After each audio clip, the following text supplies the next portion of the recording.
¿Cuáles son las causas de la hipocloridria? Hay muchísimas, pero vamos a agruparlos en tres pilares principales.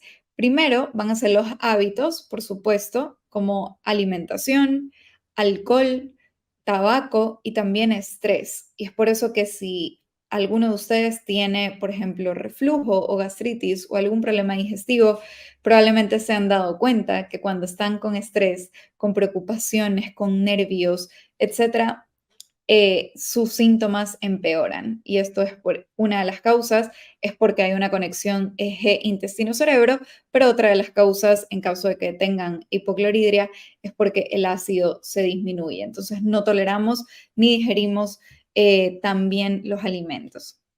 El segundo punto va a ser por déficit de nutrientes. Aquí tenemos diferentes razones de déficit de nutrientes. Pueden ser dietas extremas, ya sea por la parte estética, que muchas personas caen en estas dietas extremas de voy a hacer la dieta paleo, la dieta keto, la dieta de la zanahoria, la dieta de miles de cosas, miles de dietas locas que hay cada vez más o que han habido, que creo que ahora por lo menos son un poquito mejores, pero hubo la moda de la dieta cero grasas, casi que solo lechuga y pollo, dietas detox que solo eran jugos verdes y al final estas dietas no son saludables, no son completas y me puede llevar a un déficit de nutrientes. Y aquí el déficit de nutrientes y la hipocloridria tienen una conexión bidireccional porque tienen, o sea, la hipocloridria puede causar déficit de nutrientes, pero el déficit de nutrientes también puede causar una hipocloridria. Otra razón del déficit de nutrientes puede ser por una malnutrición. Y aquí no me refiero a una desnutrición, es decir, yo puedo tener el cuerpo que sea y aún así estar malnutrida, porque la malnutrición se refiere a cuando la alimentación no es completa en nutrientes, no necesariamente que sea baja en calorías, ni necesariamente yo voy a ser súper flaquita para estar malnutrida. Puedo tener cualquier tipo de cuerpo y aún así estar malnutrida porque mi alimentación no es rica en nutrientes realmente. Ciertas enfermedades que por supuesto como el sistema inmune se ve comprometido, puede llevarme a un déficit de nutrientes y algo importantísimo que sí quería ponerlo para hacer como un espacio de conciencia, porque veo que cada vez se está poniendo más de moda las cirugías bariátricas y las cirugías bariátricas pueden ser buenas para ciertas personas que cumplen con ciertos criterios, pero lamentablemente hoy en día se lo está haciendo cada vez más y cada vez en personas que realmente no lo necesitan o que no han intentado ver resultados o cambiar su estilo de vida, cambiar sus hábitos y quieren el camino fácil. Y lamentablemente ese camino fácil tiene muchísimas consecuencias, entre esas muchas deficiencias a nivel nutricional.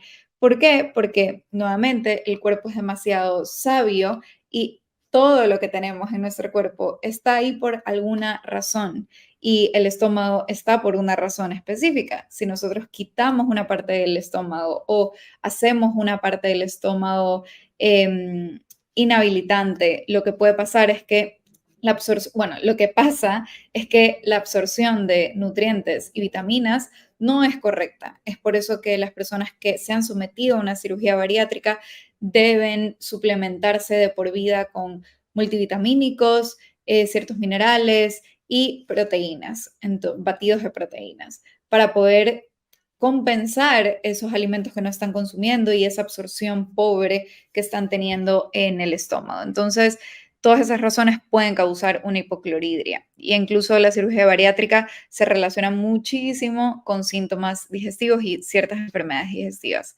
Y como tercer punto, importantísimo también, el consumo excesivo de medicamentos, específicamente inhibidores de bomba de protones, que estos son los tan conocidos comúnmente como los antiácidos.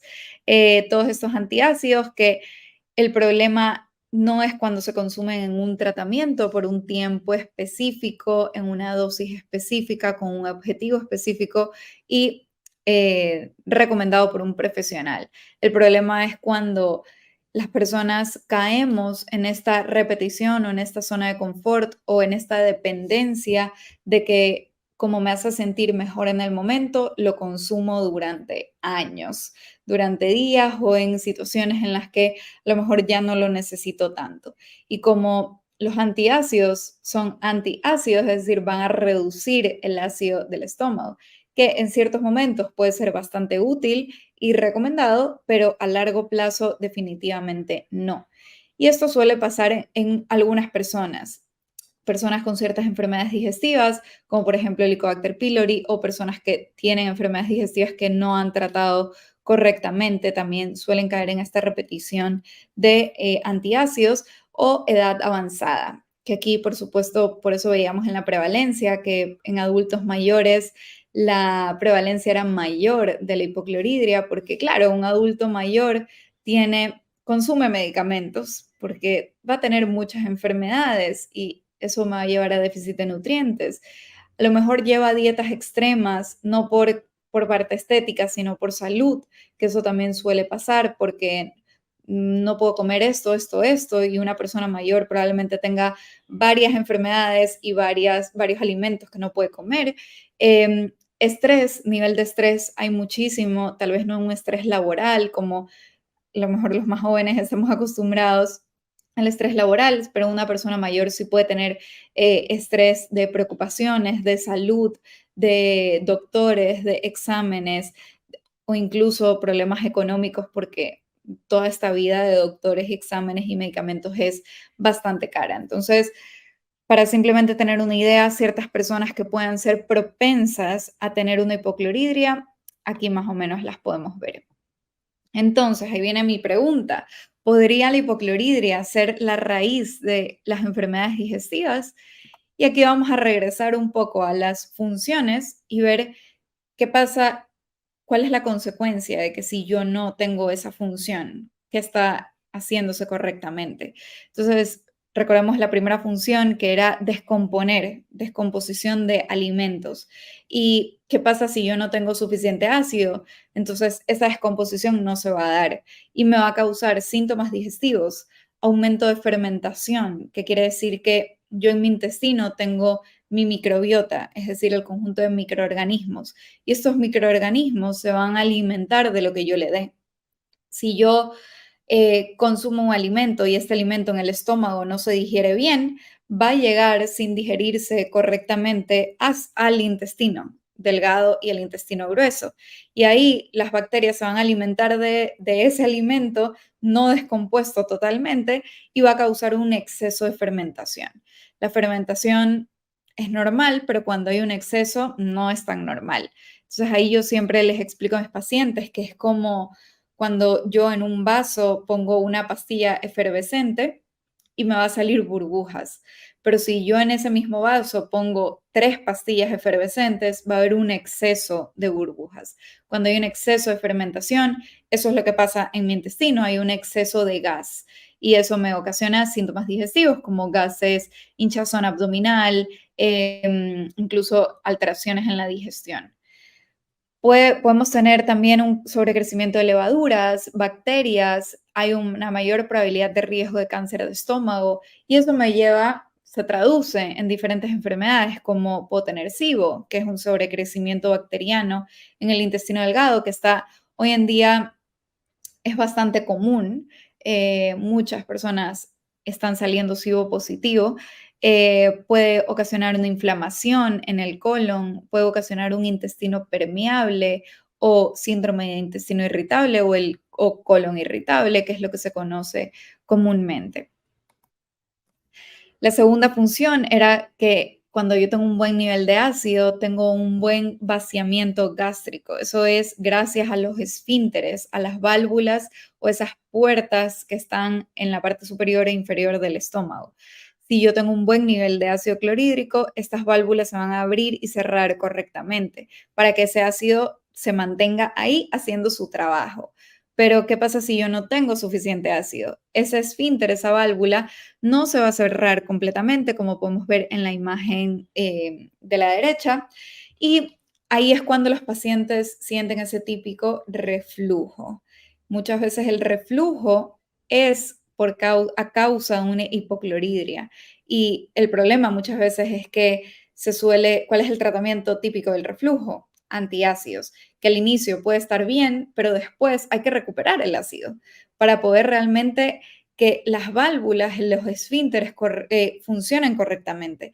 Y es por eso que los pacientes con reflujo sienten que se regresa algo, sienten una acidez, sienten algo atorado aquí en la garganta, o incluso cuando ya son unos niveles más avanzados, pueden sentir la garganta quemada, la lengua quemada. Y eso es justamente porque el ácido, poco ácido que está en el estómago, se regresa porque la puerta está semiabierta. Entonces, esa podría ser una consecuencia. La tercera función era la absorción de nutrientes. La absorción de nutrientes, como habíamos visto, proteínas, vitamina B12, calcio, zinc, cobre, hierro. Entonces, por supuesto, si yo no tengo un buen nivel de ácido, no va a haber una correcta absorción de estos nutrientes y eso me puede causar déficit de nutrientes, por supuesto, anemias de diferentes tipos, anemias por falta de hierro, anemias por falta de vitamina B12, el sistema inmune debilitado, por supuesto, y eso me lleva a que yo tenga una mayor probabilidad de enfermedades de todo tipo, pero también enfermedades digestivas, como por ejemplo un intestino permeable que se asocia mucho a enfermedades autoinmunes, inflamaciones en el intestino, entre otros. Y ahí vemos simplemente cómo nuestro sistema digestivo es, nuevamente, el cuerpo es demasiado sabio y absorbe todas las vitaminas en su lugar. Y cuando aquí vemos en el estómago, cuáles son las vitaminas que se absorben en el estómago, que está el hierro, la vitamina B12, la proteína, gracias a la pepsina, que es esta enzima, entre otros. Y la última función que teníamos, aquí, mil disculpas que hubo un error, esta parte no iba aquí del ejemplo, pero la última función era la esterilización del estómago. Y por supuesto, si es que yo no tengo una correcta esterilización del estómago, yo voy a tragarme literalmente todos los microorganismos que consuma.